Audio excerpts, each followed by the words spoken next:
চলতি মাসেই খুলে যাচ্ছে মালয়েশিয়ার শ্রমবাজার। ঢাকায় অনুষ্ঠিত যৌথ কমিটির বৈঠকে এই সিদ্ধান্ত হয়েছে।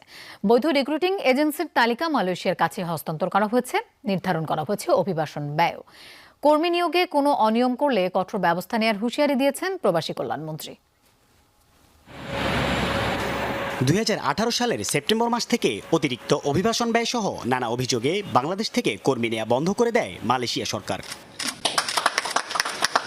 এরপর নানা দেন দরবার ও আলোচনা শেষে আবারও মালয়েশিয়ার শ্রমবাজার উন্মুক্ত হতে যাচ্ছে। এবার কর্মী যাওয়ার ক্ষেত্রে অভিবাসন ব্যয়, কর্মীদের বেতন ও নিরাপত্তার বিষয়টি গুরুত্ব দিচ্ছে উভয় দেশ।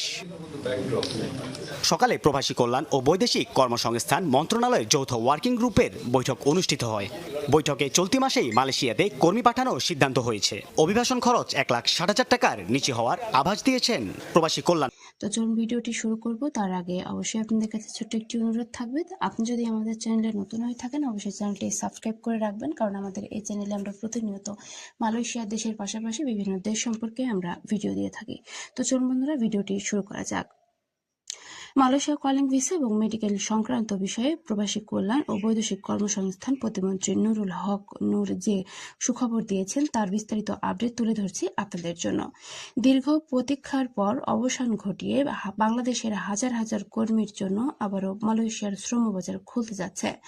আপনারা যারা মালয়েশিয়ার যাওয়ার অপেক্ষায় আছেন তাদের জন্য এটি অত্যন্ত দারুণ ও বড় একটি সুখবর। প্রবাসী কল্যাণ ও বৈদেশিক কর্মসংস্থান প্রতিমন্ত্রী জানিয়েছেন মালয়েশিয়া সরকার যেসব শর্ত দিয়েছিল বাংলাদেশ সরকার সেগুলো ইতিবাচকভাবে মেনে নিয়েছেন। উভয় পক্ষের আলোচনার মাধ্যমেই এই জটিলতা নিরসন করা হয়েছে এবং দুই দেশে কর্মী প্রেরণের বিষয়ে একমত রয়েছে।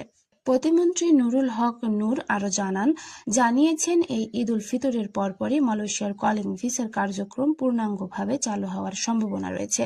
ভিসা চালুর প্রক্রিয়ার অংশ হিসেবে খুব শীঘ্রই মেডিকেল পরীক্ষা শুরু হতে যাচ্ছে, অর্থাৎ শর্ত মেনে নেওয়ায় এখন আর কর্মী যেতে কোনো বাধা থাকছে না এবং ঈদের পরপরই মেডিকেল প্যানেলগুলো তাদের কার্যক্রম শুরু করবে বলে আশা করা হচ্ছে।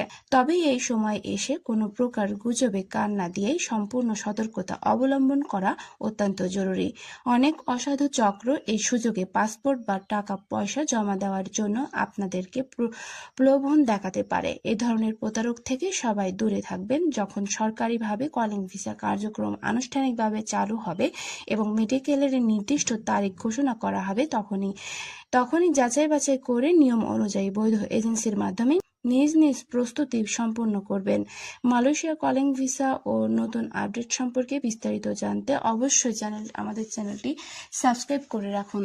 তো বন্ধুরা, সকলে ভালো থাকুন। আজকের ভিডিওটি এখানে শেষ করছি। দেখা হচ্ছে পরবর্তী কোনো আপডেটে। সকলে ভালো থাকবেন, সুস্থ থাকবেন। আল্লাহ হাফেজ।